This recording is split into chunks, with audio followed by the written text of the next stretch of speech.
Trevor's unavailable right now, and rather than sit around waiting for him to return, I'm heading out on my own for a series of shorter conversations with authors, creators, and other interesting people. Think of it as a typical no-win scenario episode, just with fewer arguments, less supervision, and no Trevor to stop me. Welcome to No-Win Scenario presents Don's Away Mission. And don't worry, Trevor will be back soon. I haven't listened to anything you've said in the last 20 seconds. Damn it, Trevor. We had a shtick. Line. Two friends who hate each other. Rude. Talking science fiction. It has become this cultural phenomenon. Along with some special guests. I appreciate what Star Trek did to me. I would love to have this book get banned. That wasn't acting. That was real. Do you know what our YouTube channel is? Absolutely not. No win scenario. With Trevor and Don. Okay, we're not doing that. Boom. My guest today has walked the deserts of Sinai, the Negev, and Arabia on foot, dove the Red Sea's blue hole as a dive master, and now lives in a medieval village in the south of France, where she works as a historical tour guide. She's an award-winning screenwriter, and after one story refused to let her go, she turned it into her debut novel. The Correction is a historical sci-fi thriller about a man over 1,000 years old dropped into a simulation of ancient Sinai to fix something that went wrong. So, Sarit Zadok, thank you so much for joining No Win Scenario. How you doing? I'm excellent. Thank you for that great and delicious intro. Delicious. I couldn't have said it better myself. Oh, awesome. Yeah. I'm so glad to hear that. So before we dive into the book and your work, what is a historical sci-fi thriller? Not everyone knows what that means. Exactly. It's actually combining. I love combining genres. So my two favorite genres are historical fiction and science fiction. Actually, if you ask me, I consider history to be science fiction and a multi-layered, ancestral simulation. This is what I consider history to be. So it's basically mixing the two genres. You may have seen this already in sci-fi in a form of time travel. But this is not time travel. This is simulation travel, which is different. Yeah. So what does that mean? What does that mean? That's a bomb to throw there and just leave it. What does that mean?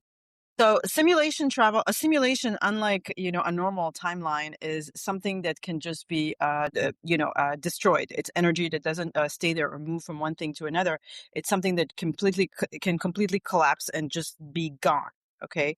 And also a simulation behaves differently than, according, to me and my inventions, a simulation, it behaves differently than a normal, like a time travel where you're trying to go and fix some history or meet your grandfather.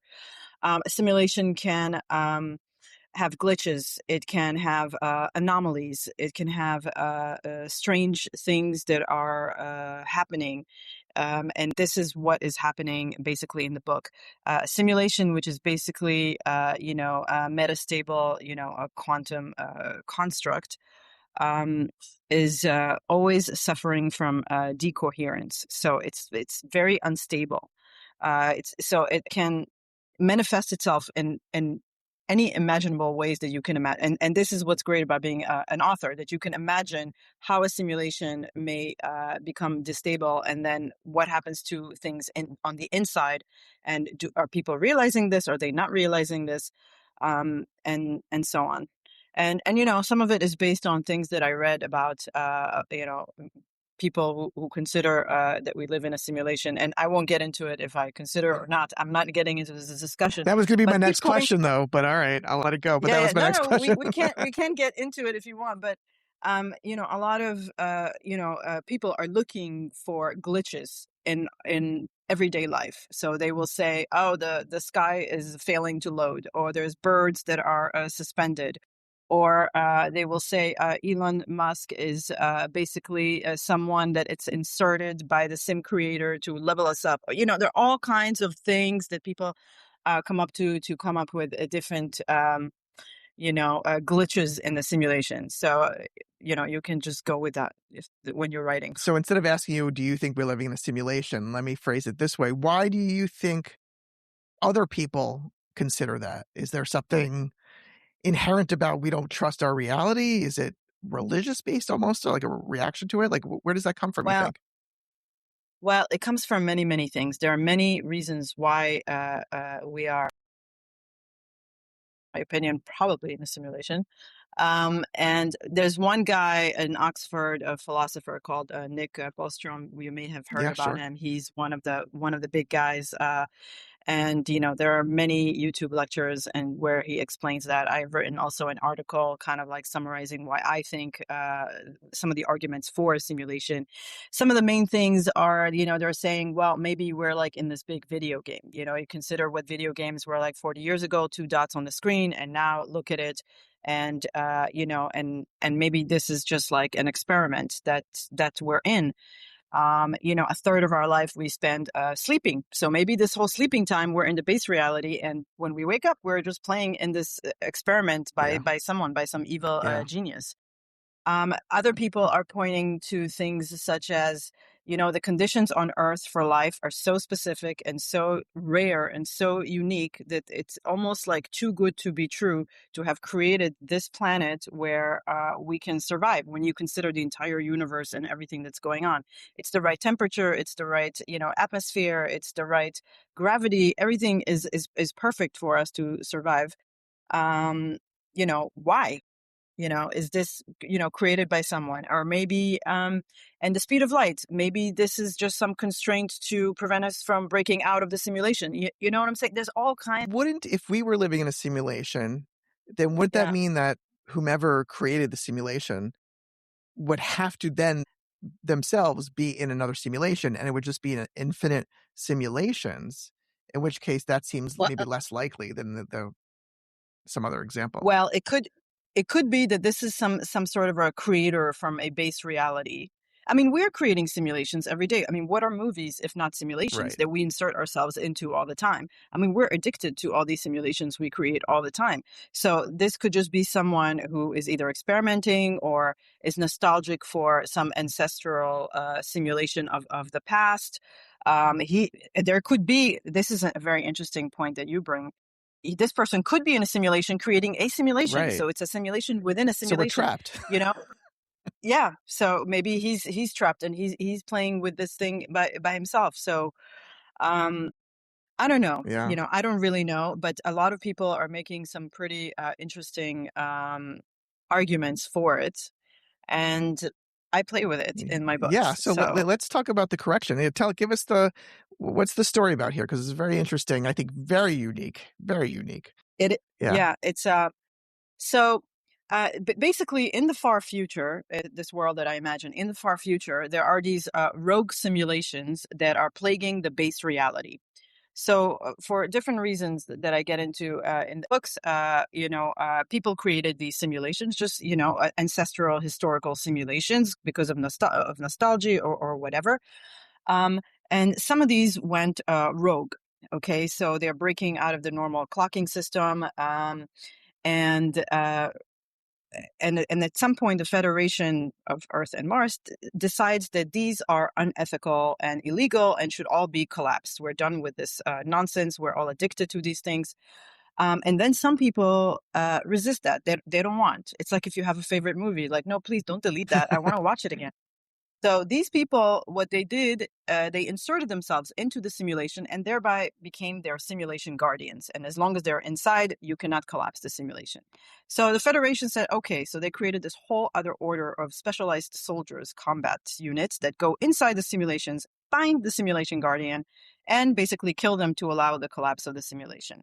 Okay, so that went on for like 1,000 years, and this is what they've done to most of them, except 3, which I call the tri-simulation quandary, which became linked. Okay, they became linked and entangled with one another. And this is the simulation of the year 297, 70, the siege of Jerusalem, and more like a modern one in the year 2000. So they became linked. And now killing the Sim Guardian does nothing because actually what you need to do is find the source of the paradox, which are these like ancient Roman coins, which have a specialized molecular structure that act as the coherence anchor for these simulations. So basically, that's the whole story. The protagonist is inserted into this quandary, and he has to battle all these forces and chase these coins, try to destroy them, try to do different things. And of course, he's been doing this for a long, long time, and it's not working. And at the last mission, this is the one it's in the book, he breaks the cardinal rule by participating. So the characters, soldiers, are forbidden to participate with sim entities, meaning they're not allowed to become romantically entangled with them.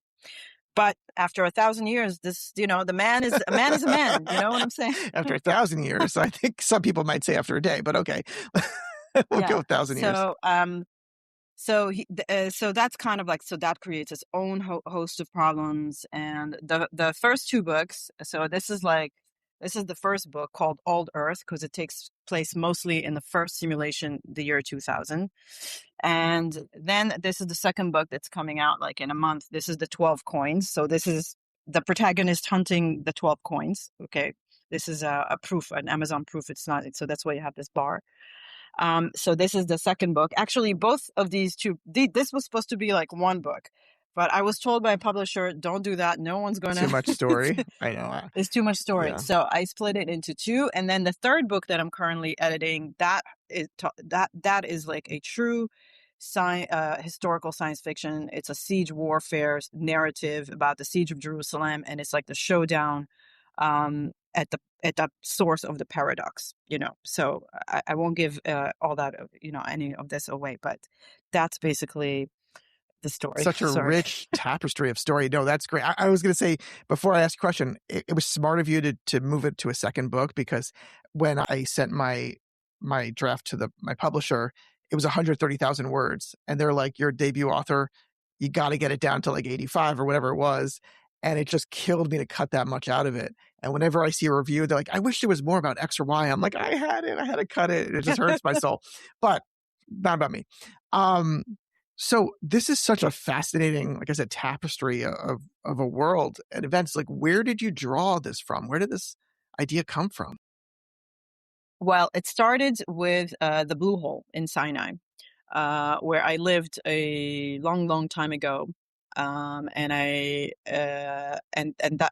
I've always been like very fascinated with that area and in the desert. It's the whole first book is like about it, all the myths of the Bedouins and the deserts and the history. And so it started with that and the Blue Hole, which I dived to like 60 meters.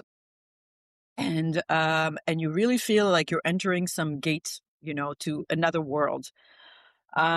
And so it started with this idea, and because I was a screenwriter, I wrote during COVID when I had nothing to do. I wrote a whole TV show called The Blue Hole, and this was kind of like a fantasy-ish, about a bunch of like junkie divers who go down the Blue Hole and discover all kinds of things and all kinds of things happening to them. So that is the beginning.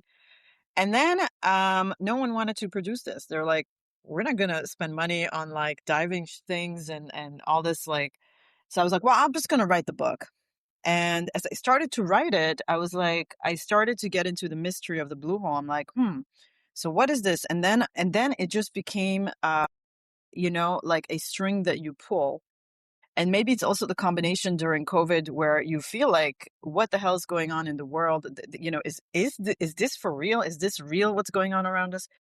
So all of these things kind of lent the way. It started as a totally different story that not much remained of it in the book.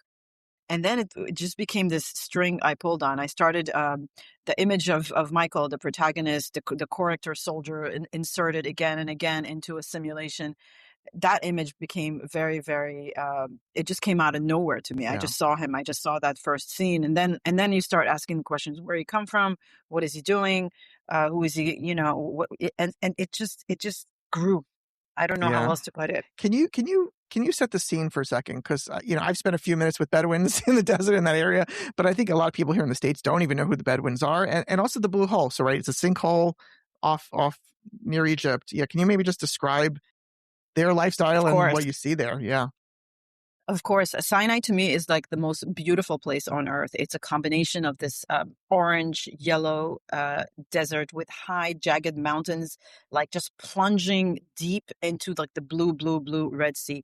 Now, especially nowadays when they're talking about Bab el-Mandeb and all these problems that we're having in that area of the world, you need to understand that the Red Sea is a very deep trench of 1,000 meters plunging. It's sitting on the Syrian-African fault line.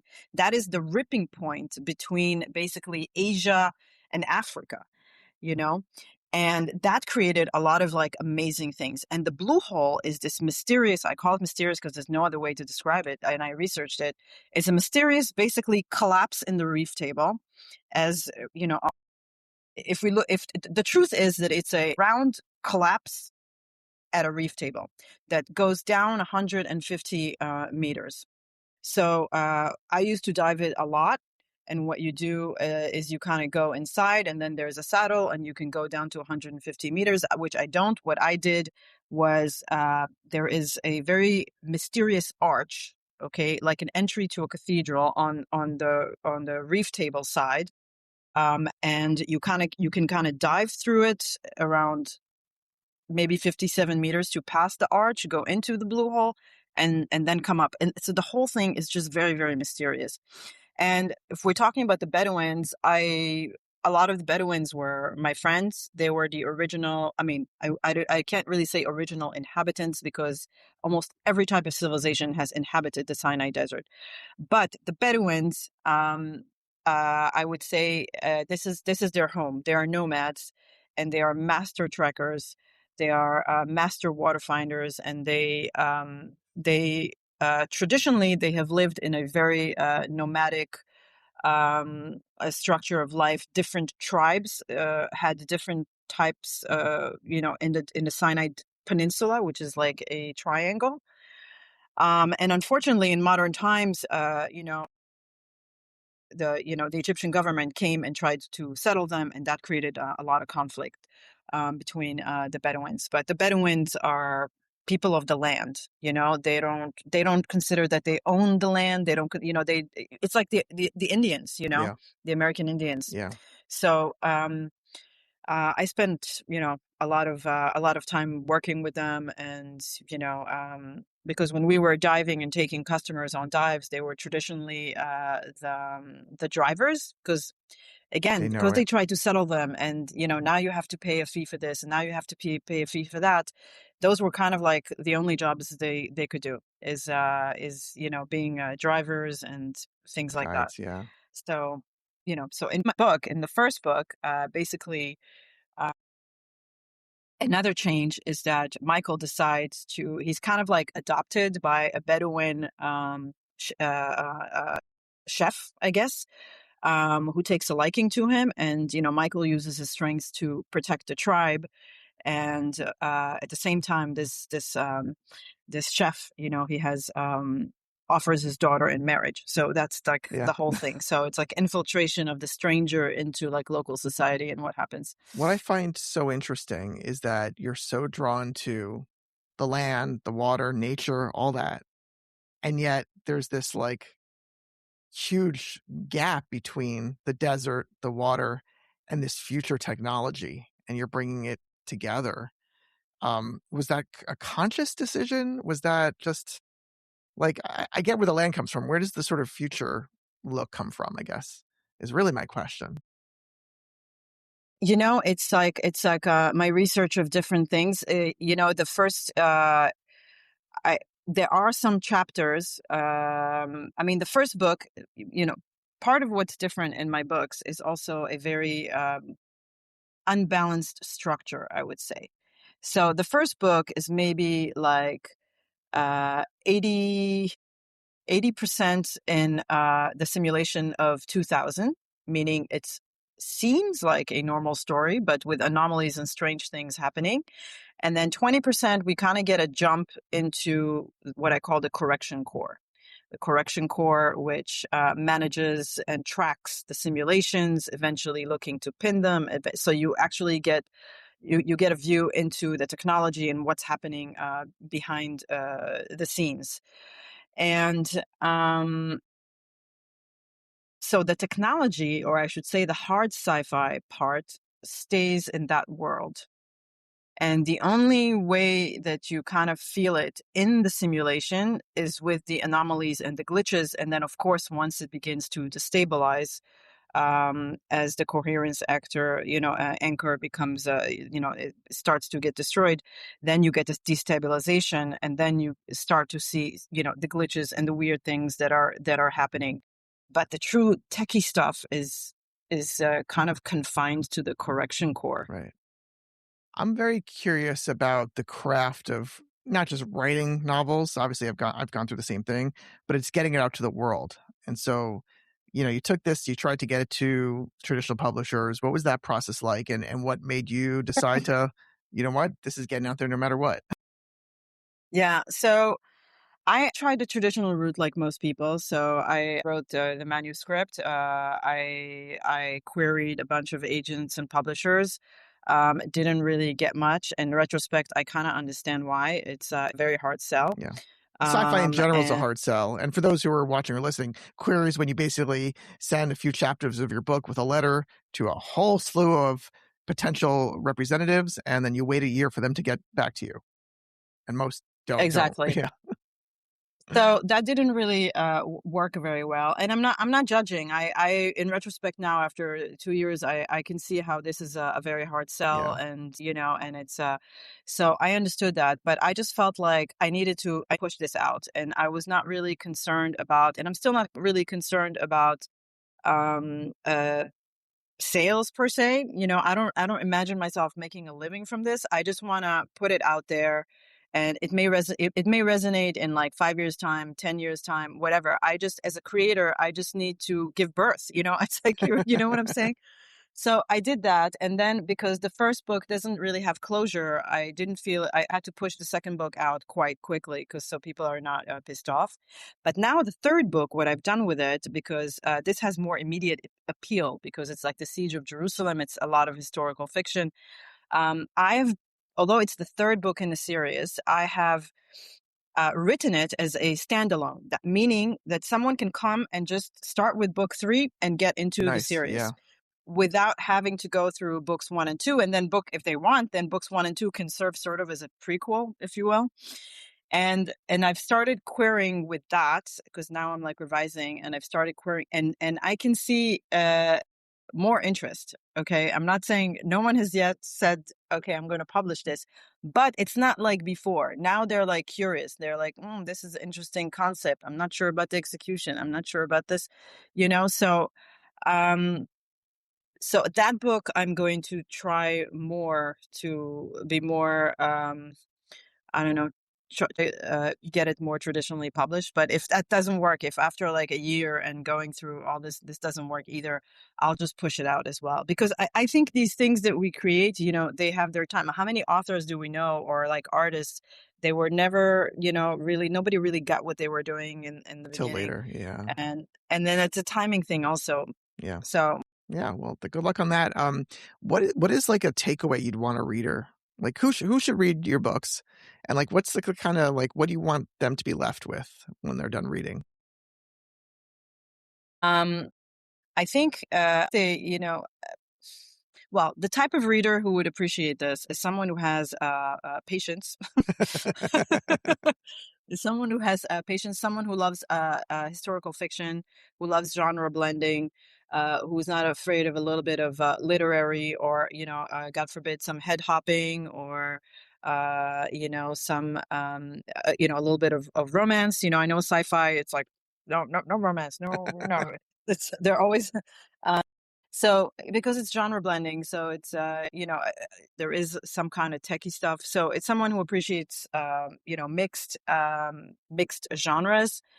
And I think the big takeaway from this is to think about history as, a simulation, because sometimes that's, and when I research things, I try to think about, I go into the main sources of, back like 2000 years ago, and I like read the stuff and again, and it makes you wonder, it's Yeah. like, did this really happen? Is this happen? And we keep correcting history. Even today, we're fascinated and like addicted to history. Somebody might come and like come up with something, discover something else, some historian, some archaeologist, and now we're correcting history. We're rewriting this.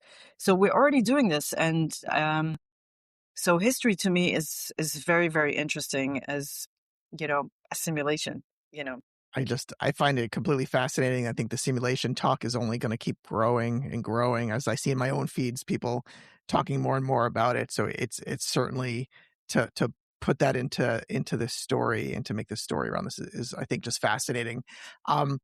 How can people best follow you and find your work? So I have my website, thecorrection.xyz. XYZ, I love it. Okay, the correction Yeah, at XYZ. because .com was taken, Yeah. but I kind of liked XYZ better. Yeah. It kind of, the whole It sci-fi. hits the sci-fi. It feels like, all right, is this real? Is this a simulation? That's great.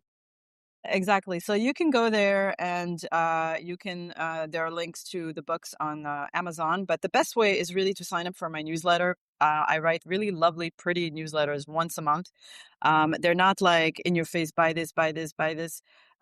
They're kind of like about my travels and my thinking about things. And sometimes I have like in August, for example, because this is coming out, the second book is coming out. I'm going to do a free promotion on the first book. So people will be able to download the ebook for free. So that's going to be really cool. And that is really the best way of, keeping in touch. All right. Well, thank you so much for your time. Can't wait to read all these books. And thanks so much. My pleasure. Thank you for having me. That's it for this away mission. Thanks to our guest and to all of you for watching and listening. Please subscribe on all the platforms, and you can email us at nowinScenarioPodcast@gmail.com. Trevor will return, I promise you. But in the meantime, I think we're thriving just fine without his supervision and snark. See you next time.